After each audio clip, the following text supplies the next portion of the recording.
Beloved brothers and sisters, for the past 2 weeks in my home country, Nigeria, the populace has been demanding to be treated like human beings, to end a system that has failed them.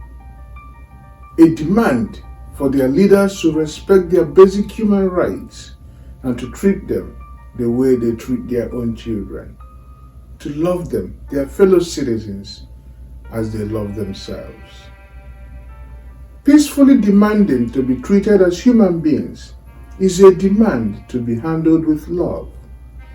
This is part of what Jesus is teaching us in today's gospel, to love our neighbors as ourselves. So in today's gospel of this 30th Sunday in ordinary time, from Matthew chapter 22, verses 34 to 40, Jesus gives us an enduring teaching on the most important and the greatest of all virtues, the virtue of love. Today's teaching comes after a series of conspiracies involving not just the Pharisees and the Herodians, but also the Sadducees. In last Sunday's gospel, the Pharisees and the Herodians conspired to trick Jesus into giving answer that might implicate him with their question concerning census tax. Right after that came the Sadducees to ridicule him regarding his teaching on the resurrection, with the question about the 7 brothers marrying the same woman in chapter 22 of St. Matthew's Gospel. So, following that passage is today's Gospel. In this Gospel, a lawyer representing the Pharisees approaches him to put him to the test and subsequently fault him. He comes with this question: which commandment in the law is the greatest? I can confidently say that this lawyer, who is also a Pharisee, is aware that all 10 commandments have the same value. He wants to get Jesus to give more importance to one particular commandment than the rest.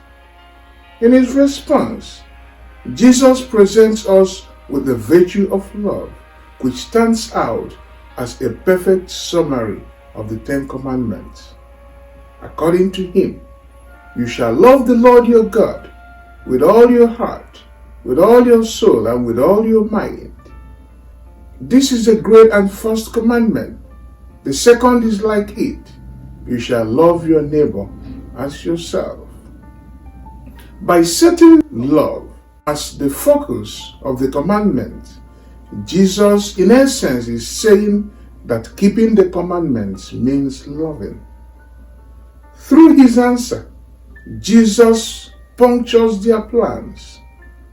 Their faces might have failed when Jesus talks to them about love of neighbor, because it confronts directly their self-centeredness in their claims to be lovers of God. It is not enough to claim love for God by being in the synagogue all day when they treat their neighbors with disdain. God, in the first reading from the book of Exodus, warns against ill treatment of aliens, widows, and orphans. This happens to be the same treatment for which Jesus condemns the Pharisees and the scribes in St. Matthew's Gospel chapter 23 verse 14. Let us remember the words of Jesus in Matthew 25:43 when he says, I am a stranger and you did not welcome me. These strangers, widows and orphans, stand for our neighbors, those who are in need of our love and care. Brothers and sisters, Jesus is encouraging us to love God with everything that we are and have, and our neighbors too, as we love ourselves. By doing this, we are sure of obeying his commandments. Through his teaching, we can make the connection between the love of God and the love of neighbor, because loving others also means loving God. Doing one and leaving the other makes our love incomplete. St. John affirms this in his first letter, chapter 4, verse 20, when he tells us that we lie when we say we love God and hate our neighbor. In fact, our way of loving God often comes through loving our neighbor. It is important to note that our neighbor also includes our enemies.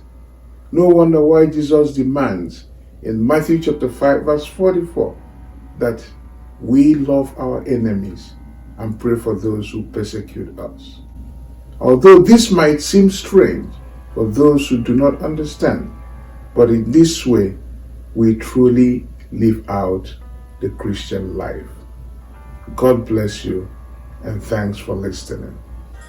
The Lord be with you, and Almighty God bless you, the Father, the Son, and the Holy Spirit. Amen.